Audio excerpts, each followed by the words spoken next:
Well, Carol, thank you for coming today to our lovely nursery. You're very welcome. We've been talking about doing this so long, haven't we? Yeah, we have. And Carol's come today to work with our little children in bringing all her experience in teaching children a little bit about first aid, and we were chatting about what that would look like, and then came up with a brilliant title. Yes, we did. Yes. Which is Little Heroes. Yeah, yes, First Aid for Little Heroes. Yes. So we've worked with our older children going to school, and we wanted to sort of equip them with some kind of skills, didn't we? Like life skills. Yeah. Ready for and just basic skills as well, but really important safety skills. You know, because I'm a midwife now, qualified, and a director and owner of Baby Blossoms, but I have a lot of paediatric experience, and I thought, how can we kind of merge all that education and experience along with children that are in nursery or moving from nursery up to primary school. And we thought first aid, perfect. It's nice and simple. It's simple for us to run a little course like that, but it's not simple in terms of what those children will take away. Those skills that, you know, we were talking when we came out then, weren't we, about how they might remember those and need it in the summer. They might move up into primary school next summer, and they might need it then and still remember it. Because the course that we've written, we spent a lot of time, didn't we, thinking about what message do we want to put across, and what skills do we want the children to take away, and how can they remember it. Keeping it really simple, didn't we? So we've taught the children today to shout, to shake. And so we said shout for help and shake and then they roll. And just adding those movements to those words as well. I think it really embedded. I'm not sure I was brilliant at being the dummy on the floor, let's be honest. But the first nursery we did it at nursery first, and we weren't sure how it was going down, and that was our pilot, wasn't it? And I think we were quite surprised because we're dead excited, weren't they? And we gave the children sort of a toolkit, some information to find out, so they knew the mum and dad's name, they learned where they lived, and some important information, whether the parents had any medical conditions, and they would keep that on a form. So if the emergency services come, they've also got that to give to them if anything happens. And obviously we hope that will never happen, but we've put a plan in place to have it. Absolutely. So we knew they were really excited. They all had the sheets of paper, they'd all sort of done it, they'd all said the mummies and daddies had done the homework, hadn't they? And we weren't sure how they would respond to me being on the floor. And at first they were a bit... They were a little bit wary, like, what's Julie doing on the floor? But then obviously when the key worker went on the floor, they were a lot more relaxed, weren't they? Because obviously they see you as the manager, and they weren't sure on shaking you. No, they weren't.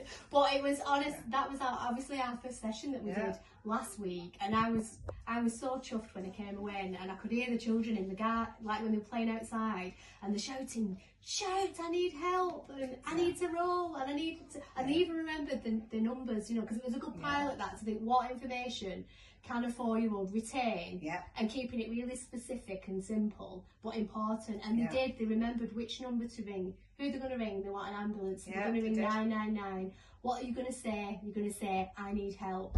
And that's a simple formula, and every one of those children, when we left in the afternoon, were running around the playground, so confident, and they were all dropping to the floor and doing it. And for me, also, like, especially as a midwife as well, you know, it's hopefully these children never need it, but there is likely a chance sometimes that you might have, you know, maternal collapse at home. You know, a full-term mum, you know, who's looking after toddlers and children, especially, like, you know, we've just started the summer holidays.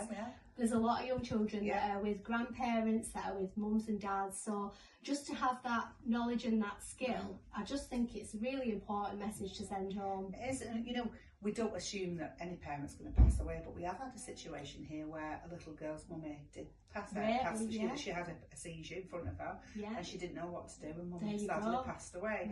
And that's a number of years ago, but you don't ever want that to happen. But giving a child the confidence that if something doesn't look right, or mummy's or daddy's on the floor, what can I do to help?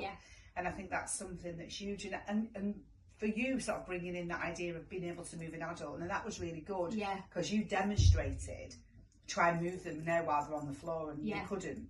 But when you showed them how to put them in recovery and use their arm and the leg, and they could lift it and they could roll, they were really happy about that. It sort of had this inner strength, didn't they? I can do this. I can move an adult. And for a little 4, you know, we've taught 3 and 4-year-olds today, and the same last week. But how empowering to think I can move somebody that's 3 times my size and my weight and my height just by simply telling them where to apply pressure and where to place people's hands and knees. You know, because we demonstrated, like you said, with one of the children, and I said, try and roll him over while he's laying on the floor, and they couldn't. But simply putting his hand across, and we again connected it with a word and a feeling and an image with the heart. So we said, you know, place a hand on the heart, lift the knee, and how easy it is to roll him into recovery. And every one of those children, you could see them smiling and thinking that they probably didn't think they could do that because they're so small, but they can.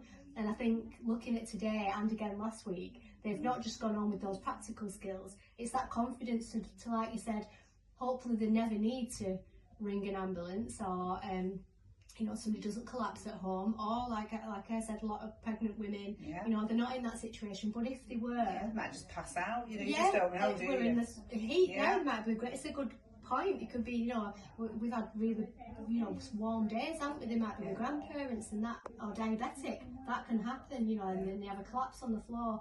But I think what I felt today when I looked at them is they've left with a confidence. Because I said at the end, who feels confident that they would know what to do, and they all put their hands up. So for me, that's a win. We've had a success. They've all passed. They've all had a go. We've seen it. So they've had the theory. They've had the practical. And we know, you know, and they've got a certificate. And they'll love that. They'll have a certificate at the end of the day to take home to mummies and daddies and to learn a little bit more information. And it'll be great to get some feedback. So I think Holly Beth's going to talk to the children for us and see what they like from them, and from the parents. From the parents, but equally from the children, because it'd be interesting to think, what have you retained? Like which sections of it? Because you know, we adapted it a little bit from last time. Because last time I did say the 3 steps of what we do, and then the 3 steps of how we get help. But when today I thought over it again and reflected and thought, right, we need some to add some actions. The actions. So that's why we did the you know, shout, shake and roll, because if they forget the words, and remember the actions, they'll remember the actions. And children learn by doing. And it'll just embed it, and then they will feel confident. Absolutely. So it's really exciting. And it is exciting. Got lots more to do. We're going to hopefully do some for our parents. But this is going to be something we're going to run every single year. At the end of the year, you're coming back and we'll do this. Big skill for children. So if you're a nursery and you love what we've done, and you would like to get in touch and get Caroline from Baby Blossoms to do some of your first aid for your little heroes at nursery, please obviously Google. I think you've got your own Facebook page, haven't you? You've got a QR code on there. Contact me if you know me to get some more information, and I can pass it on. It's been brilliant. It's been a really productive day. I'm really proud of the children. So thanks, you're very welcome. Thanks for having me. No problem. So obviously at nursery, you know, we do see children hiding away. Or you'll say, who's pooed? Has anyone been to the toilet? Anyone need the toilet? They'll go, I've pooed. Who needs the napper changing? I've weed, or I need a wee. So they'll say things like that and have that language, and that's what we pick up. Sometimes it's more subtle than that. They'll just stand still and freeze, and or they might hide away. Or want to come in away from children. And those are the signs that showing they are ready. They are bodily aware and their brains are working and ready to switch down to toilet. But what I'd love you to do, just sort of end it today, was, have you got sort of 5 top tips for parents who are thinking about toileting, who are struggling with toileting? What could they walk away with today? Well, it's funny you've just said then about children hiding away or being aware. That is probably your first and foremost tip, really, to recognise them signals, because a child that's still running around in a wet nappy and not aware of it and oblivious and playing and not stopping, they're not ready. You know, if they'll come and verbalise it to you. They might say, I've weed, or I need changing. A lot of children won't. They will do exactly what you've just said. They might go and hide in a corner, you know, because why are they hiding in a corner? Because they're aware. They're aware that they're opening the bowels, and they're starting to feel socially conscious of it. So that's their awareness there. So they're telling you that without actually saying the words, you know what I mean?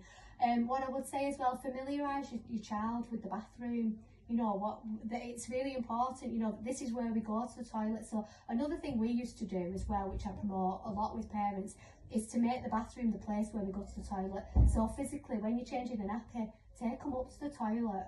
You know, so that they become aware and they think, all right, this is where you know I change my underwear, or I use the toilet. If we're going from nappies and we've got a bit of an older child who's maybe a bit delayed in that process, we would also promote that they would change the nappy, put it down, you know, empty nappy. We would do that, so that they understand. Can see where it's going. Yeah, so that they understand, you know, that this is the place where I go, rather than I can stay in my nappy downstairs. But you know, that's more when we're trying to retrain children that have probably missed that period of transition when it was supposed to happen. And it can be even more harder then, because the fear's getting built even more and the brain's not working. And it's just learning through tics and repetition, isn't it? Yeah, but you know, that would be another session that we could do, because there is a big group of children and families that need that support, who've missed that window, and you have to retrain again.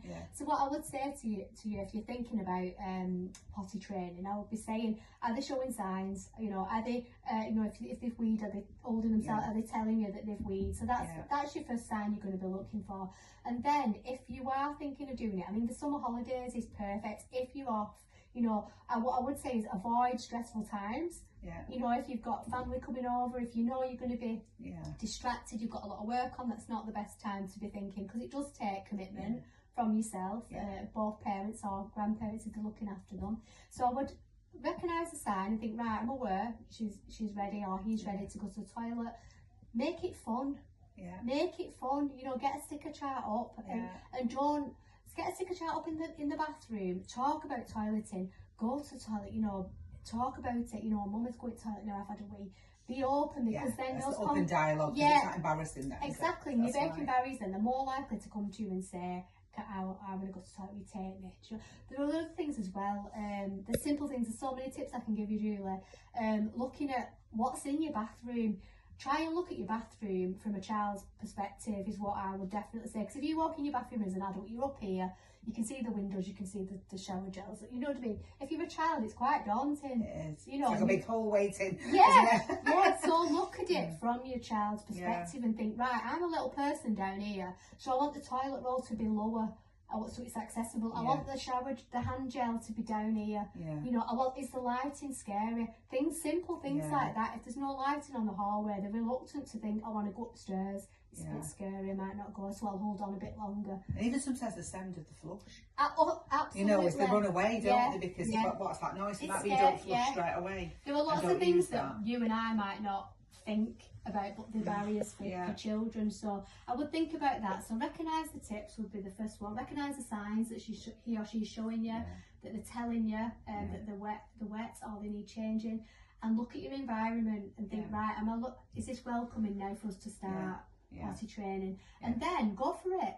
Have a conversation and say, right, on Saturday, we're going to do this. And we're going to do it, and it might take a week, 2 weeks, but you've got to commit to it. That's right. You've got to be ready. You've got to commit. You've got to get what you need in, get your pull-ups, your wipes, whatever you're going to need, and just commit to it. You know what I mean? And then if you're struggling or you want more advice, you come to one of our workshops and absolutely. We'll give you some top tips. But you're halfway there. You've done those 3 things. You've recognised, you've set your environment up, and you've committed. Then you're halfway there. Oh, thanks. You're welcome. Thank you so much for that. And let's hope our parents listen and can follow our tips for us. Any help, let me know. And we'll do another workshop hopefully in the future. All right, thank you.